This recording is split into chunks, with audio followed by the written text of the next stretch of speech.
Muy extraordinario día tengas hoy, campeón y campeona de YouTube. Como siempre estamos aquí en otro capítulo de tu super canal Ángel de Luz. Hoy continuamos con la lectura del libro Piense y hágase rico de Napoleon Hill.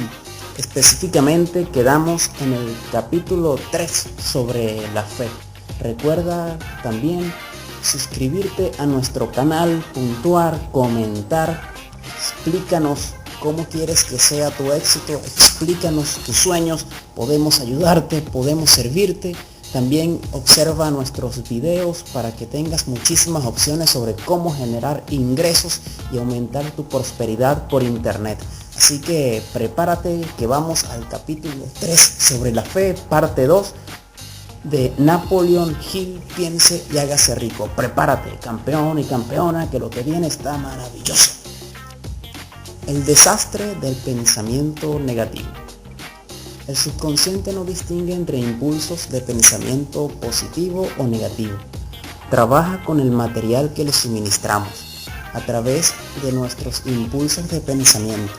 El subconsciente traducirá en algo real un pensamiento regido por el miedo con tanta facilidad como transformaría en realidad un pensamiento regido por el coraje o por la fe.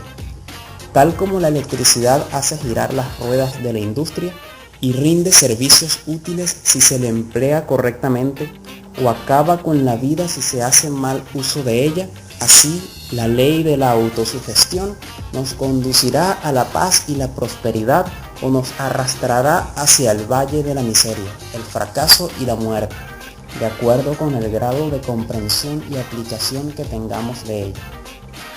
Si uno se llena la cabeza de miedos, dudas y desconfianza en su capacidad para conectar y usar la fuerza de la inteligencia infinita, la ley de la autosugestión adoptará ese espíritu de desconfianza y lo usará como patrón mediante el cual el subconsciente lo traducirá en su equivalente físico.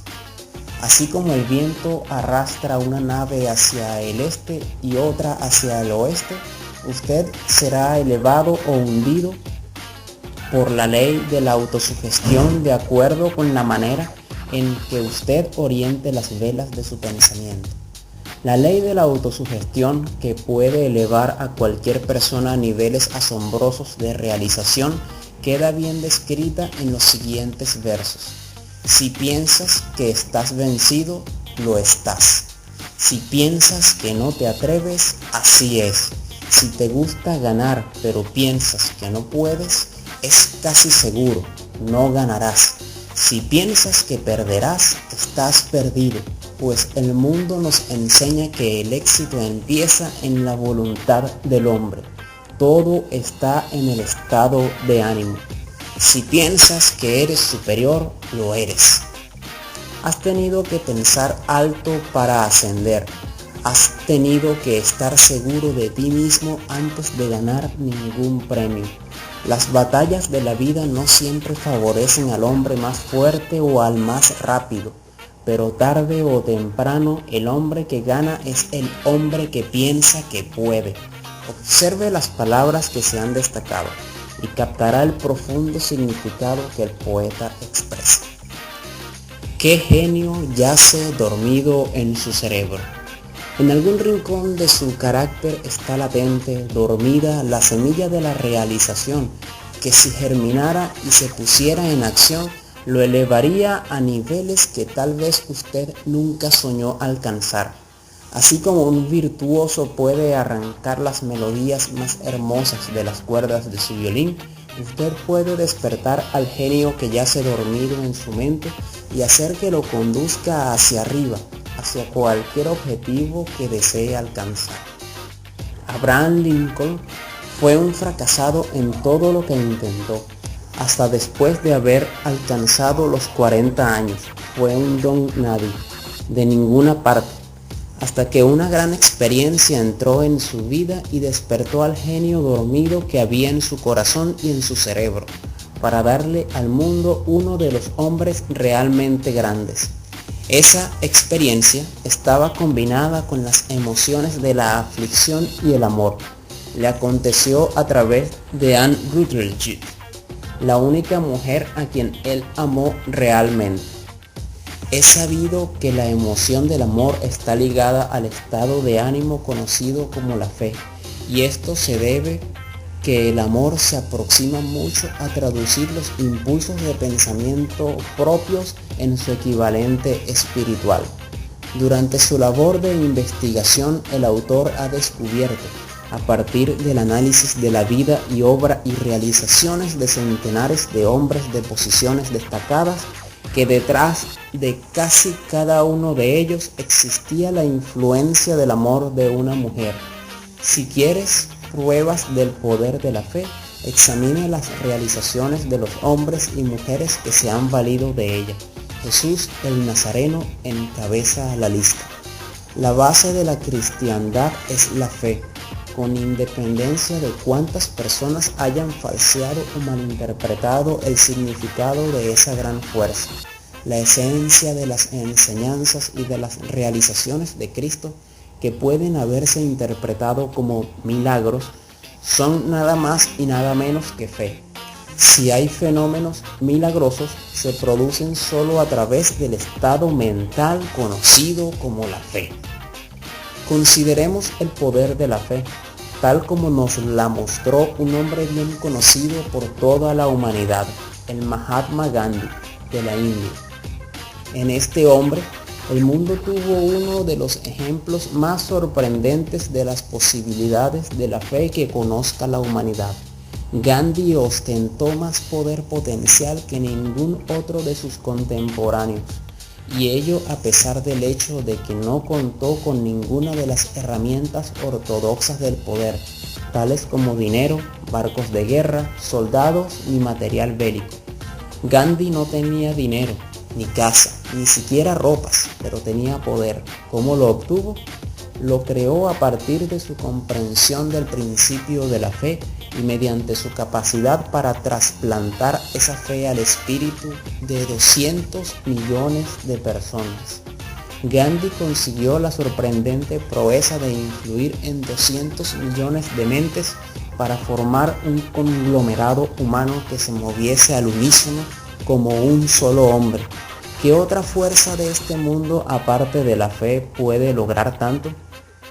¿Cómo una idea construyó una fortuna? Debido a la necesidad de la fe y de la cooperación en el funcionamiento de los negocios y de la industria, será tan interesante como provechoso analizar un suceso que nos proporciona un excelente ejemplo para la comprensión del método por el cual los individualistas y los hombres de negocios acumulan grandes fortunas al dar antes de intentar obtener. El suceso elegido para este ejemplo data de comienzos de siglo, cuando se estaba formando la United States Steel Corporation, Corporación del Acero de Estados Unidos. A medida que lea la historia, tenga presente esos hechos fundamentales y comprenderá cómo las ideas se han convertido en fortunas inmensas. Si usted es uno de los que se ha preguntado a menudo cómo se han acumulado las grandes fortunas, esta historia de la creación de la United States Steel Corporation le resultará aclarecedora.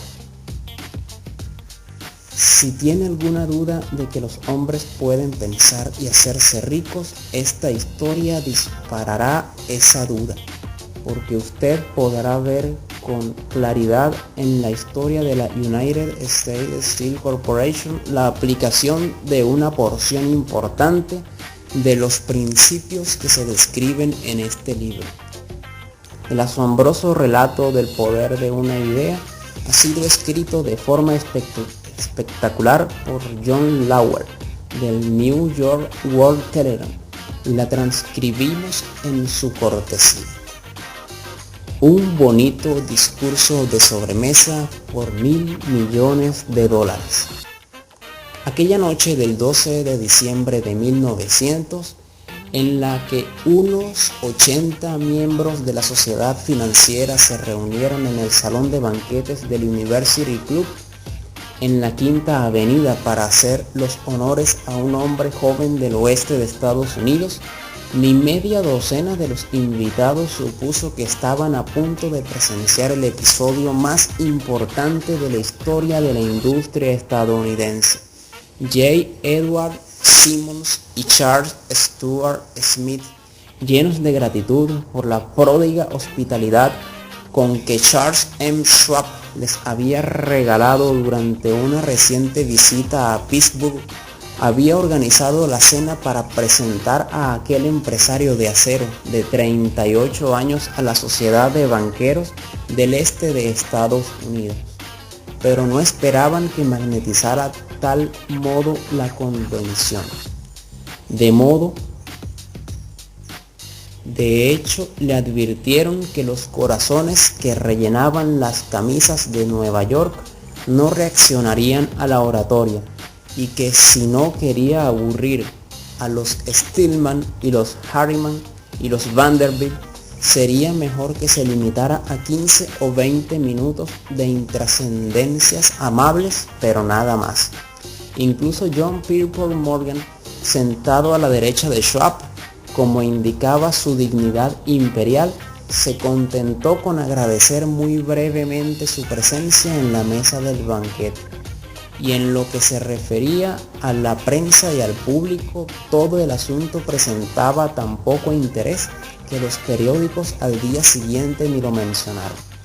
De manera que los dos anfitriones, sus distinguidos invitados, probaron los habituales 7 u 8 platos. Hubo poca conversación y versara sobre lo que versase fue parca y discreta. Aunque algunos de los banqueros y agentes de bolsa habían visto antes a Schwab, cuya carrera había florecido en los bancos de Monongahela, ninguno lo conocía bien. Pero antes de que la velada acabara, ellos y Money Master Morgan quedarían admirados, y un bebé de $1.000 millones, la United States Steel Corporation, nacería allí. Quizás sea una lástima para la historia que no se haya hecho ninguna grabación del discurso de Charles Schwab en aquella cena. Sin embargo, tal vez se tratara de un discurso casero, con incorrecciones gramaticales, pues los perfeccionismos del lenguaje nunca le interesaron a Schwab, lleno de refranes y compaginado con ingenio. Pero aparte de eso, obtuvo una fuerza y un efecto impresionantes sobre los $5.000 millones de capital estimado que los comensales representaban. Cuando terminó y la reunión vibraba todavía con sus palabras, aunque Schwab había hablado durante 90 minutos, Morgan condujo al orador a una ventana apartada donde, balanceando las piernas en un alto e incómodo asiento, hablaron durante 1 hora. La magia de la personalidad de Schwab se había puesto en acción con toda su potencia. Pero lo más importante y perdurable fue el programa detallado y explícito que presentó para el engrandecimiento del acero. Muchos otros hombres habían tratado de interesar a Morgan en montar juntos un trust del acero a partir de combinaciones con empresas de pastelería, cables y flejes, azúcar, goma, whisky, aceite o goma de mascar. John W. Gates, el apostador, lo había urgido a hacerlo, pero Morgan no había confiado en él. Los hermanos Moore, Bill y Jim, mayoristas de Chicago que habían fusionado una fosforera y una corporación de galletitas, habían tratado de convencerlo, fracasando en su intento. Herbert H. Gary, el sacrosanto abogado del Estado, quiso atraerlo a su terreno, mas no llegó a ser lo bastante grande como para impresionarlo, hasta que la elocuencia de Schwab elevó a J.P. Morgan a las alturas desde donde pudo visualizar los sólidos resultados del proyecto financiero más atrevido que se hubiera concebido nunca. La idea era considerada un delirante sueño de especuladores ingenuos.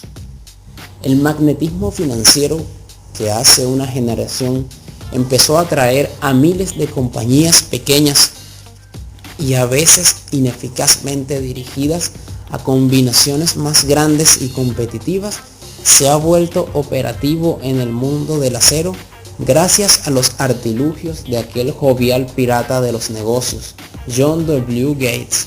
Este había formado ya la American Steel and Wire Company con una cadena de pequeñas empresas y junto con Morgan había creado la Federal Steel Company. Pero al lado del gigantesco trust vertical de Andrew Carnegie, dirigido por sus 53 accionistas, esas otras combinaciones resultaban insignificantes. Podían combinarse como mejor les pareciese, pero ni todas juntas harían mella en la organización de Carnegie y Morgan lo sabía. El viejo escocés excéntrico también lo sabía. Desde las majestuosas alturas de Esquivo Castle había visto, primero divertido y luego con resentimiento, los intentos de las pequeñas compañías de Morgan entremetiéndose en sus negocios. Cuando esos intentos se tornaron demasiado importantes, el mal genio de Carnegie se convirtió en ira y en deseos de venganza.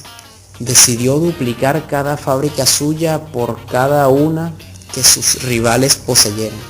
Hasta entonces no había tenido interés en cables, tubos, flejes ni planchas. En cambio se contentaba en venderle el acero en bruto a esas compañías y las dejaba que trabajaran en la especialización que quisieran. Ahora, con Schwab como jefe y lugarteniente capaz, planeaba arrinconar a sus enemigos contra la pared. Así fue como Morgan vio la solución a su problema de combinaciones en el discurso de Charles M. Schwab. Un trust sin Carnegie, el gigante, no sería ningún trust, sino un pastel de ciruelas sin ciruelas. El discurso de Schwab de aquella noche del 12 de diciembre de 1900 aportó la sugerencia, que no la solicitud, de que el vasto imperio Carnegie podía llegar a estar bajo la sombra de Morgan.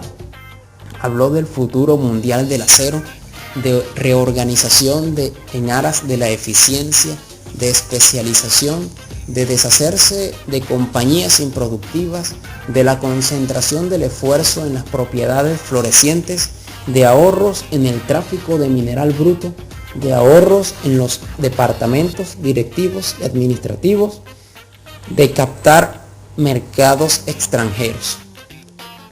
Más que todo eso, les dijo a los bucaneros que había entre ellos donde estaban los errores de su piratería habitual. Sus propósitos, suponía él, habían sido crear monopolios, aumentar los precios y pagarse a sí mismos dividendos exagerados más allá de todo privilegio. Con su estilo campechano, Schwab condenó ese sistema. La estrechez de miras de semejante política, dijo a su auditorio, residía en el hecho de que se restringía el mercado en un momento en que todo pugnaba por la expansión. Abaratando el coste del acero, explicó, se crearía un mercado expansivo, se idearían más usos para el acero y se captaría una parte considerable del mundo de la industria. En realidad, aunque él no lo supiese, Schwab era un apóstol de la moderna fabricación en serie. Así acabó la cena en el University Club. Morgan se fue a su casa para pensar en las predicciones de progreso de Schwab. Schwab regresó a Pittsburgh a dirigir el negocio siderúrgico para W. Andrew Carnegie, mientras Gary y todos los demás volvían a sus teletipos para especular, anticipándose al próximo movimiento. No tardó mucho en suceder. A Morgan le llevó más o menos una semana digerir el festín de razonamientos que Schwab le había puesto delante. Cuando se aseguró de que no iba a sufrir ninguna indigestión financiera, llamó a Schwab y se encontró con un hombre bastante reticente. Al señor Carnegie, le dijo Schwab, quizá no le alegrara mucho descubrir que el presidente de su conglomerado de empresas había estado coqueteando con el emperador de Wall Street, el barrio que Carnegie había resuelto no pisar jamás. Entonces John W. Gates, que hacía de intermediario entre Morgan y Schwab, Sugirió que si Schwab estuviera casualmente de paso por el Bellevue Hotel de Filadelfia, JP Morgan podía coincidir con él en el mismo sitio. Sin embargo, cuando Schwab llegó, Morgan se hallaba enfermo en su casa de Nueva York y presionado por el hombre mayor, Schwab viajó a Nueva York y se presentó ante la puerta de la biblioteca del financiero. En la actualidad, ciertos historiadores de la economía han expresado la sospecha de que esta historia, desde el principio al fin, fue planificada por Andrew Carnegie, que la cena en honor de Schwab, el célebre discurso, la reunión del domingo por la noche entre Schwab y el rey del dinero fueron sucesos que el sagaz escocés había preparado de antemano. La verdad es precisamente todo lo contrario. Cuando Schwab fue llamado a cerrar el trato, ni siquiera sabía si el jefecito, como llamaban a Andrew, prestaría atención a una oferta de vender, en particular a un grupo de hombres a quienes Andrew consideraba dotados de algo menos que la beatitud. Pero Schwab acudió a la reunión con 6 hojas escritas de su puño y letra, llenas de datos que según él representaban el valor físico y potencial de rendimiento de cada compañía metalúrgica que él consideraba una estrella esencial en el nuevo firmamento del metal. 4 hombres sopesaron esos esquemas durante toda la noche. El jefe, por supuesto, era Morgan, firme en su credo del derecho divino del dinero. Con él estaba su socio aristocrático Robert Bacon, un erudito y un caballero. El tercero era John W. Gates, a quien Morgan tachaba de apostador y utilizaba como herramienta. El cuarto era Schwab, que sabía más sobre el proceso de elaborar y vender acero que cualquier grupo de hombres de su época. A lo largo de aquella conferencia, los esquemas del hombre de Pittsburgh no se cuestionaron nunca. Si él decía que una compañía valía tanto, así era y punto. También insistió en incluir en la combinación solo las empresas que él tenía nominadas.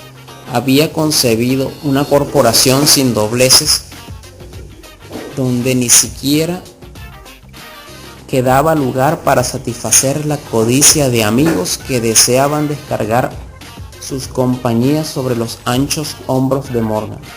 Al amanecer, Morgan se puso de pie y se desperezó.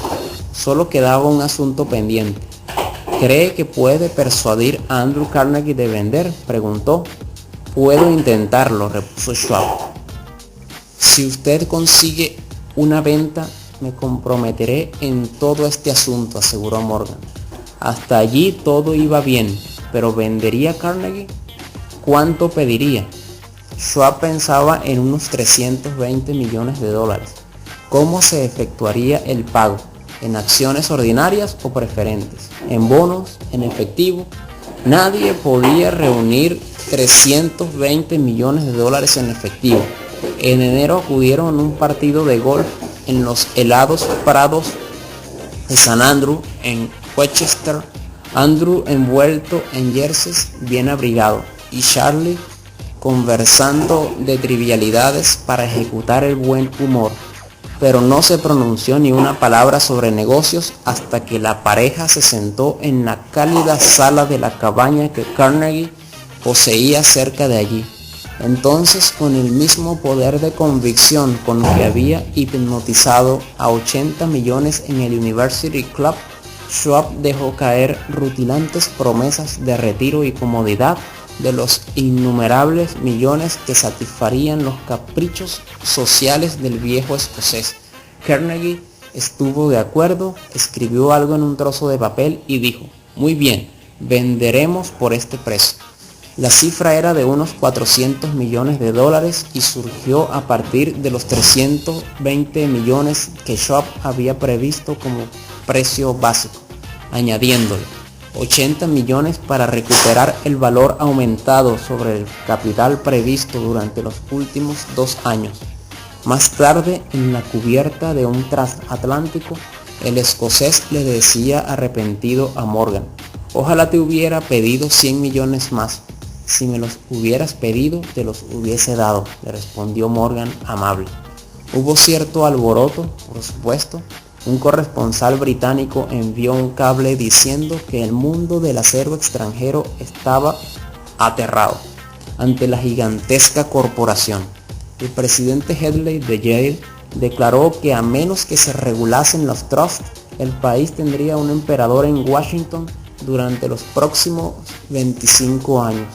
Pero ese hábil agente de bolsa que King era se aplicó a su trabajo de impulsar tan vigorosamente las nuevas acciones hacia el público que todo el exceso de liquidez estimado por algunos en cerca de 600 millones de dólares fue absorbido en un abrir y cerrar de ojos, de manera que Carnegie obtuvo sus millones, el sindicato de Morgan consiguió 62 millones por todos sus problemas y todos los muchachos, desde Gates a Gary, también ganaron sus millones.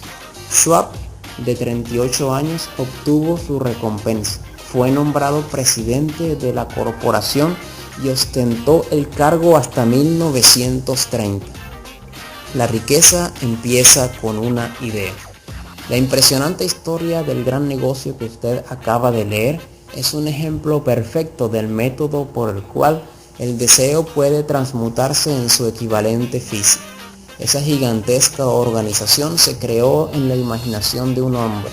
El plan por el que le proporcionaban a la organización hemos de hacer lo que aportaban su estabilidad financiera se creó en la mente de la misma persona. Su fe, su deseo, su imaginación, su perseverancia fueron los verdaderos ingredientes esenciales que conformaron la United States Steel Corporation. Los hornos y los equipos mecánicos adquiridos por la empresa después de haber surgido a la existencia legal fueron incidentales, pero un análisis cuidadoso revelará el hecho de que el valor aumentado de las propiedades adquiridas por la corporación se incrementó en unos 600 millones de dólares por la mera transacción que los consolidaba bajo una misma gerencia. En otras palabras, la idea de Charles M. Schwab, sumada a la fe con la que contagió a JP Morgan y a los demás, había dado unos beneficios de unos 600 millones de dólares. No es una suma insignificante por una sola idea. La United States Steel Corporation prosperó hasta convertirse en una de las empresas más ricas y poderosas de Estados Unidos, dando empleo a miles de personas, desarrollando nuevas aplicaciones para el acero y abriendo nuevos mercados, demostrando de ese modo que los 600 millones de beneficio que la idea de Schwab produjo estaban bien merecidos. La riqueza empieza a partir de una idea. La cantidad está limitada solo por la persona en cuya mente esa idea se pone en movimiento. La fe elimina las limitaciones. Cuando esté preparado para negociarle a la vida lo que usted desee, recuerde, usted es el que pone el precio para obtener lo que quiere. Bueno, campeones y campeonas, eso fue todo por el capítulo 3 sobre la fe. En el próximo capítulo estaremos leyendo sobre la autosugestión. Así que tengas un fantástico día. Te deseamos éxito, abundancia y prosperidad. Como siempre, éxitos totales.